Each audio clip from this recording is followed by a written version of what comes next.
What's the first thing that comes to mind when I say India? Anyone?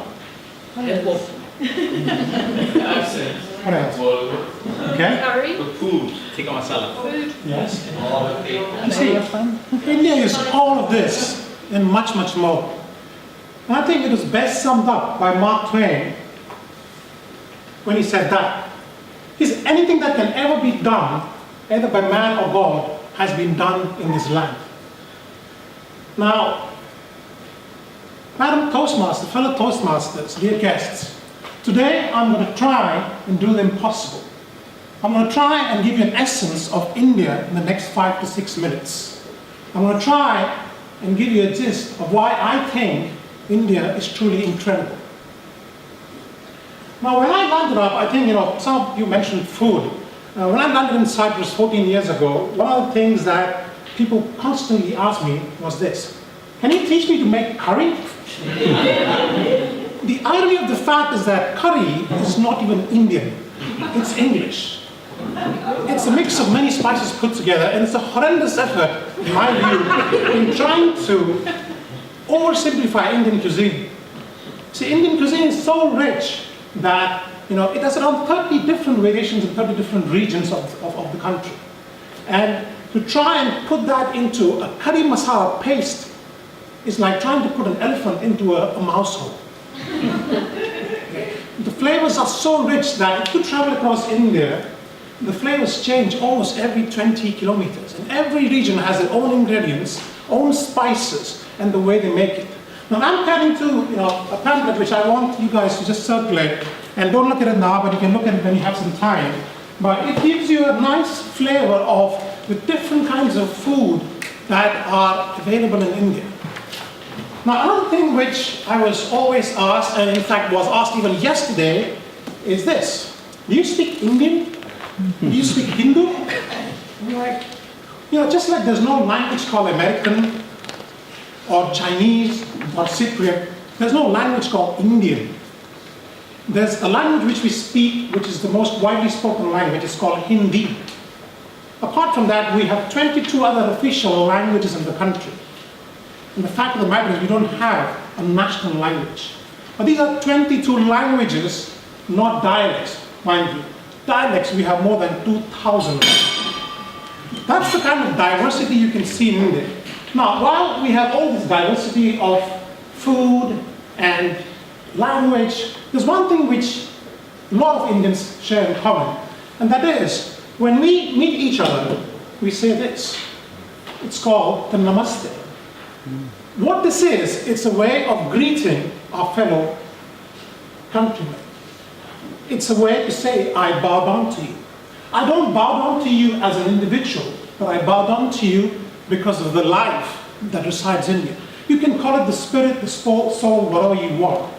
And the reason we do this is because we believe that all human beings were created equal. Besides this, it's also understood that the nerve endings on the edges of your finger, when you actually bring them together, activate your ears, your eyes, and your brain. So it helps you remember the other person longer. Now, when I came in, and probably some of you have noticed this, and you might be thinking he's going to talk about this red thing on his head. Yeah? And I will. It's called the tikka. Right? In yogic tradition, in yoga, this point here is known as the third eye, which many of you have probably heard. So putting this tikka at this point is supposed to aid to let you see through the third eye. Now, nothing's going to open up here, but it basically means that it gives you a different perspective about life, a much higher perspective than what you would do.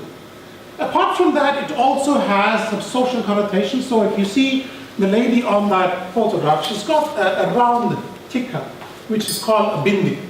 Now, socially, this is usually only put by married women back in India. Now, some of you would remember the speech which Richard gave some time back, and I'm really sorry to disappoint you, but not everybody does the bubble. Now, that head is supposed to be long. All right? So don't go around India expecting everybody to be doing that. So, is India now sitting on its past history and is trying to boast about its civilization? Is there anything that India has to offer for the future? And Mr. Crusaders talked about this when he gave his table topics. Let's look at this. Today, India is the 7th largest economy in the world with a GDP of 2.4 trillion. Within the next decade, we are going to be the 3rd largest economy in the world. We have the 10th biggest reserve of gold in the world. A funny story about this, and actually not funny, but it's proven that Indian women have 11% of the gold of the world, which is around 18,000 tons of jewelry sitting at home, which is around $980 billion, which is more than the GDP of all our neighbors put together. Last but not the least, we have the 3rd highest number of billionaires in the world. Talking about billionaires, I'm not sure if any one of you have seen this picture. Do you know what that is? It's the most expensive house in the world. It belongs to the wealthiest Indian, and it's located in Mumbai, which is my hometown. That's some facts. It's over $1 billion worth. There's 600 people manning it, trying to maintain it. The first month of operations had an electricity bill of $150,000 US. The best is this, and it's got a snow room. Yeah? And this is when it gets really hot, it actually starts to snow inside the room. So you don't have to bear the heat in Mumbai. India as a civilization is over 5,000 years old. Yeah? We taught people how to count. We gave the world the number 0, but forgot what to do after that. We gave it the decimal system. Algebra, geometry, trigonometry, calculus, all were invented in India. Of course, we gave the world yoga and meditation. Ayurveda is the most ancient medicine known to mankind, has its origins in India. Of course, we all know what Kama Sutra did to all of us. Yeah? So is this what makes India incredible? I don't think so. So is it the fact that we're the largest democracy? I don't think so either. Is it the fact that we have the largest army in the world? Not at all, because despite the fact that we have the largest army, we have never invaded the country. So what actually makes India incredible in my view? It's the fact that over the years, we have endured the differences in caste, culture, creed, color, to come up and become a democracy which is pluralist. Lastly, I think it's important that we recognize that India, despite the challenges that we face of poverty, hunger, bureaucracy and corruption, we are today the fastest growing country in the world. Namaste.